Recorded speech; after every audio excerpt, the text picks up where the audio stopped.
The desperate Delta rain hammered against the windows of the small art studio as Sofia Martinez stared at the eviction notice in her trembling hands. 3 days. She had 3 days to come up with 2 months' rent or lose everything she had worked for over the past 5 years. The studio wasn't much to look at.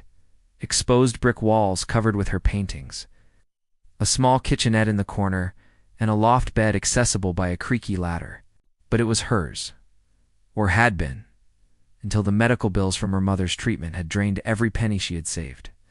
"Think, Sophia, think," she whispered to herself, pushing a strand of dark hair away from her paint-stained fingers. The gallery showing she had been counting on had fallen through when the owner decided to feature his nephew's work instead. Her part-time job at the coffee shop barely covered groceries, let alone rent. Her phone buzzed with another text from her landlord. The message was clear and cold. Pay up or get out. Sophia grabbed her umbrella and headed into the stormy night. She needed air, needed to walk, needed to figure out how her life had spiraled so completely out of control. The streets of Lower Manhattan were slick with rain, reflecting the neon signs of late-night establishments and the occasional flash of lightning. She wasn't paying attention to where she was going when she collided with someone coming out of an upscale restaurant. The impact sent her stumbling backward, and she would have fallen if strong hands hadn't caught her arms. "I'm so sorry," she gasped, looking up into the most intense green eyes she had ever seen. The man was tall, probably in his early 30s, with dark hair and a face that belonged on magazine covers. His expensive suit was now spotted with rain, but he didn't seem to care. "Are you hurt?" His voice was deep, cultured, with just a hint of concern that seemed almost out of place, given his polished appearance. "No, I'm fine. Really, I should have been watching where I was going." Sophia tried to step back, but his hands remained on her arms, steadying her. "Damien Cross," he said, extending a hand once he was sure she was stable. "Sophia Martinez." It shook his hand, noting how warm and strong his grip was despite the cold rain. Something in her voice, perhaps the strain she was trying so hard to hide, made him study her face more carefully. "You look like someone who's had a rough night." Sophia laughed bitterly. Try a rough year. Without quite knowing why. Perhaps because he was a stranger she would never see again. Or perhaps because she was at the end of her rope. She found herself talking. The words tumbled out: her mother's illness, the mounting bills, the failed gallery showing, the eviction notice. Damien listened without interruption, his green eyes never leaving her face. When she finished, he was quiet for a long moment. "I have a proposition," he said finally. "I'm not that desperate," Sophia replied quickly, taking a step back. "Not that kind of proposition." A slight smile tugged at the corner of his mouth. "Walk with me, I promise I'm not dangerous." Against her better judgment, Sophia found herself falling into step beside him. They ducked into an all-night diner a few blocks away, sliding into a booth in the back corner. "I need a wife, Damien," said without preamble once they had ordered coffee. Sophia nearly choked on her water. "Excuse me? My grandfather's will is very specific. I must be married by my 35th birthday to inherit full control of Cross Industries.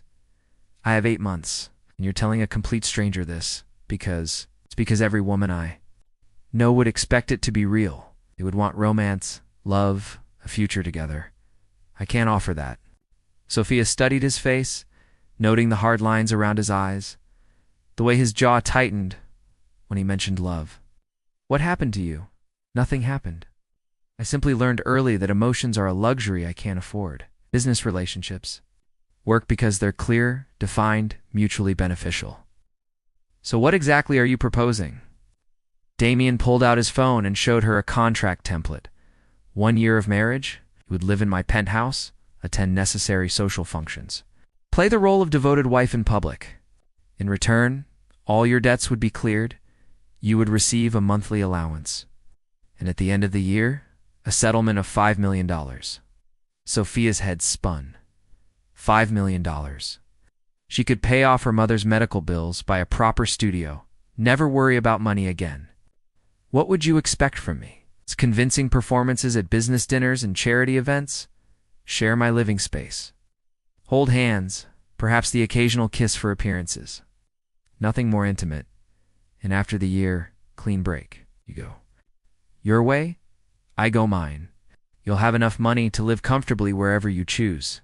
Sophia thought about her mother, currently living in a care facility that was draining her savings. She thought about her art, about all the dreams she had put on hold to work double shifts just to survive. This is insane, she said quietly. Perhaps, but it solves both our problems. You don't even know me. I could be a terrible actress. I could embarrass you in front of your business associates. I don't think so. You have an honesty about you, a genuineness that can't be faked. That's exactly what I need to convince my grandfather's lawyers that the marriage is real. Sophia looked around the diner, at the tired waitresses and the late-night customers nursing their coffee. This wasn't her world, would never be her world. But maybe for 1 year, she could pretend it was. I need time to think, of course. But I need an answer within 48 hours. If you decline, I'll need to find someone else quickly. He pulled out a business card, heavy stock, embossed lettering. Damian Cross, CEO, Cross Industries. Below was a phone number. Call me when you've decided. After he left, Sophia sat alone. In the diner, staring at the card, she thought about her empty bank account, about the eviction notice, about her mother asking when she could come visit the studio again. She thought about green eyes and strong hands, and a voice that had been carefully stripped of all emotion. 2 days later, she called the number. I'll do it, she said when Damian answered. Excellent. My lawyer will draw up the contracts. Can you meet me tomorrow at 2? Cross Industries occupied the top 20 floors of one of Manhattan's most prestigious buildings. Sophia felt completely out of place in her best dress, a simple black number. She had worn to her mother's funeral 3 years ago. The elevator whisked her to the 40th floor, where Damian's assistant, a perfectly put-together woman named Rebecca, greeted her with professional warmth. Mr. Cross is waiting for you in his office. The office was everything Sophia had expected. Floor-to-ceiling windows with a breathtaking view of Central Park, modern furniture that probably cost more than she had ever made in a year, abstract art that she recognized as original pieces worth hundreds of thousands of dollars.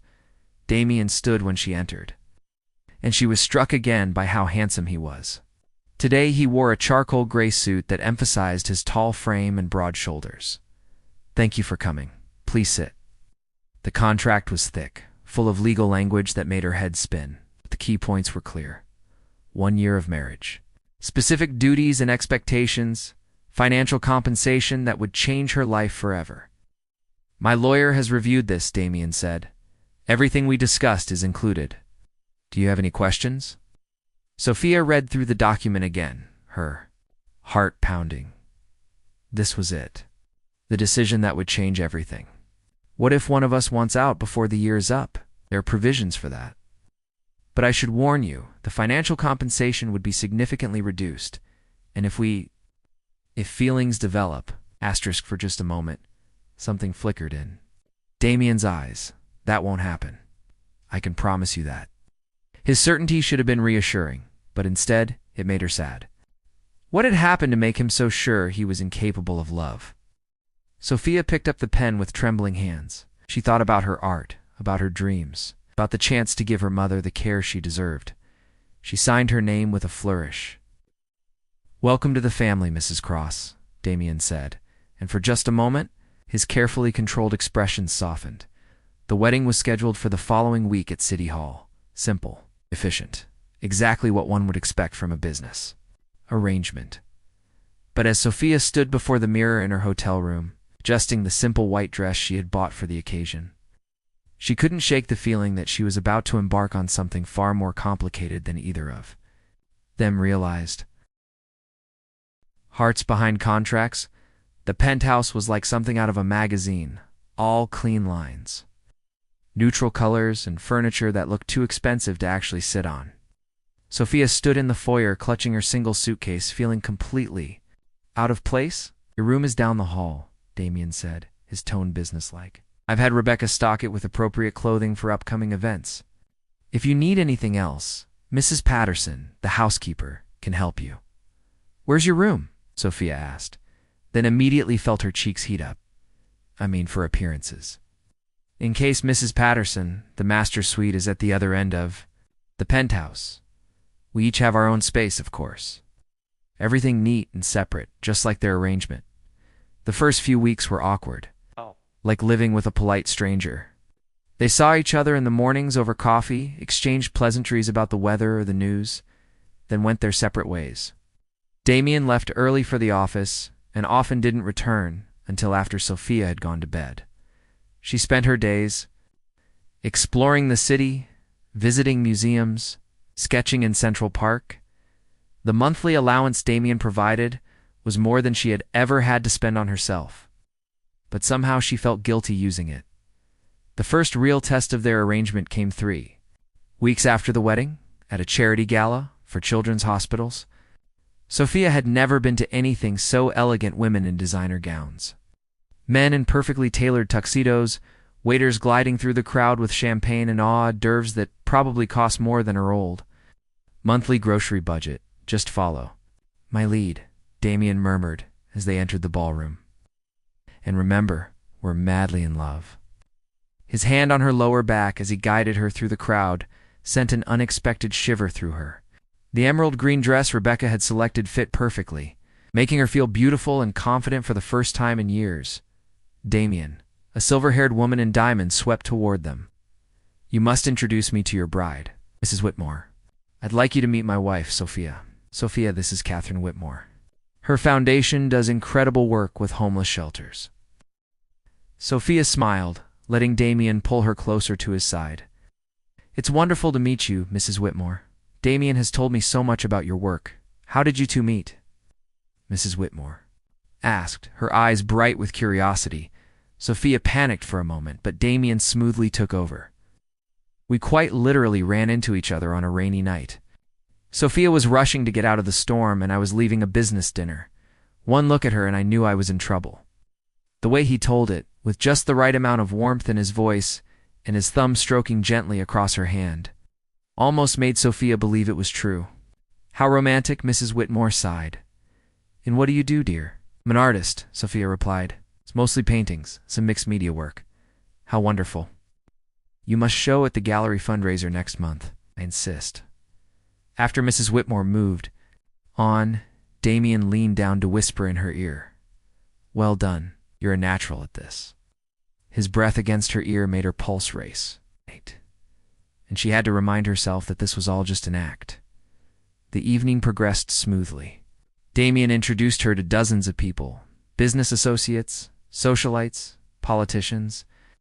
Sophia found herself relaxing, even enjoying the conversations. Many of these people were more interesting than she had expected, and several expressed genuine interest in her art.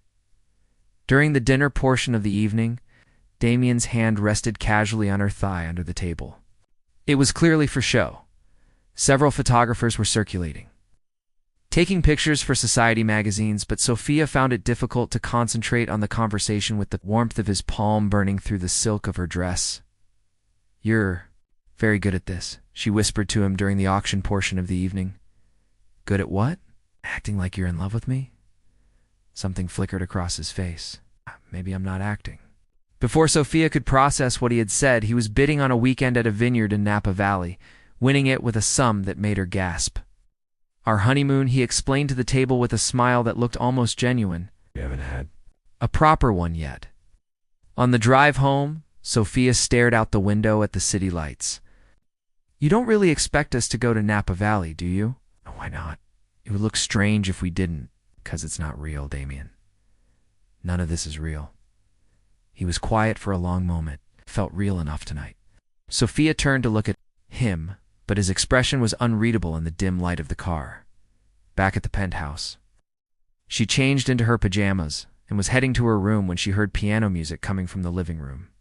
She followed the sound and found Damien at a beautiful grand piano she hadn't noticed before. His jacket and tie discarded, the top buttons of his shirt undone. He was playing something hauntingly beautiful, his fingers moving across the keys with surprising grace. She stood in the doorway, not wanting to interrupt, mesmerized by this unexpected side of him. I didn't know you played, she said softly when he finished. He looked up, seeming surprised to see her. My mother insisted on lessons when I was young. I haven't played in years. It was beautiful. What was it? Chopin? Nocturne in E-flat major? He gestured to the bench beside him. Do you play? A little? My mother taught me when I was small. Sophia sat beside him on the bench, very aware of the warmth radiating from his body. He began to play something simpler, a melody she recognized. Fr. Elise, she said with a smile. I learned this too, without thinking. She joined in there. Hands crossing over each other on the keys, playing the simple piece together. When they finished, she realized how close they were sitting, how easy it would be to lean into him. Sophia, he said quietly, his green eyes intense in the low light. We should go to bed, she said quickly, standing up. Separate beds, I mean, to our separate rooms. But as she lay in her bed that night, she couldn't stop thinking about the way he had said her name, the way his fingers had looked on the piano keys, the way it had felt to play music with him.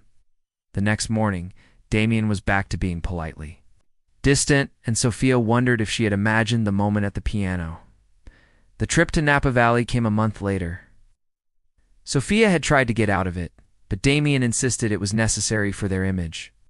The vineyard was beautiful, rolling, hills covered in grapevines, a charming bed and breakfast with rooms that overlooked the valley. We'll need to share a room, Damien said as they checked in. The staff here knows who we are. The room had a king-sized bed, a fireplace, and French doors that opened onto a private balcony. Sophia tried not to think about the sleeping arrangements. It can take the couch, Damien said, reading her thoughts. Don't be ridiculous. The bed is huge. We can share it like adults. Famous last words. That evening, they had dinner at a small restaurant in town, then walked through the vineyard under a canopy of stars. The wine had left Sophia feeling relaxed and happy, and she found herself really talking to Damien for the first time about her art, her dreams, her fears. What happened to your parents? She asked, as they sat on a bench overlooking the valley. Car accident when I was 16. My grandfather raised me after that. That must have been hard. He taught me that emotions were a weakness. The only things you could count on were hard work and success. And you believed him? Damien was quiet for a long moment. I had to. It was the only way to survive. Sophia felt her heart ache for the teenage boy who had learned to lock his feelings away. What would happen if you let yourself feel again? I might get hurt. You might also get loved. That night they lay on opposite sides of the large bed, both pretending to sleep. But Sophia was acutely aware of every breath he took, every small movement he made. Around midnight, she heard him whisper her name. Are you awake? Yes. This wasn't supposed to happen. What wasn't supposed to happen? He was quiet for so long, she thought he had fallen asleep. Then, this us. The way I feel when I look at you. Sophia's heart began to race. Damien, I know it's not in the contract. I know it complicates everything, but I can't help it. She turned to face him in the darkness. What are you saying? I'm saying that somewhere between the charity galas and the piano lessons and watching you be kind to every person we meet, I forgot this was supposed to be fake. So did I, she whispered. He reached for her then, his hand finding hers in the darkness. What do we do now? I don't know. This wasn't part of the plan. The best things never are. When morning came, they didn't talk about what had been said in the darkness. But something had shifted between them, something that made the air crackle with possibility. On the flight back to New York, Damien took her hand as the plane lifted off. What happens when the year is up? Sophia asked. I don't know, he said honestly. For the first time in my life, I don't have a plan. Maybe that's okay. Maybe it is. That evening, as they stood in their penthouse, Sophia realized that somewhere along the way, their fake marriage had become something real. The contract had brought them together. But what they felt for each other had nothing to do with business arrangements or financial compensation. Sophia, Damien said, his voice uncertain in a way she had never heard before. Yes. Would you mind very much if I kissed you? Not for appearances, not for photographs, just because I want to. She smiled, stepping closer to him. I was wondering when you would ask. When his lips met hers, it was nothing like the perfunctory kiss at their wedding ceremony. This was real, full of all the feelings they had been trying to suppress, all the emotions they had been afraid to acknowledge. When they broke apart, Damien rested his forehead against hers. "I love you," he whispered, the words seeming to surprise him even as he said them. "I love you too," she replied, and realized she had never meant anything more in her life. "What do we do about the contract?" Sophia smiled, reaching up to touch his face. "I think we tear it up and write a new one. One that lasts forever." "Nice, Mrs. Cross," he said, and this time when he said her name, it sounded like a promise. "Mr. Cross," she replied, and sealed it with a kiss. Outside, snow began to fall on the city, but inside their penthouse, spring had finally arrived.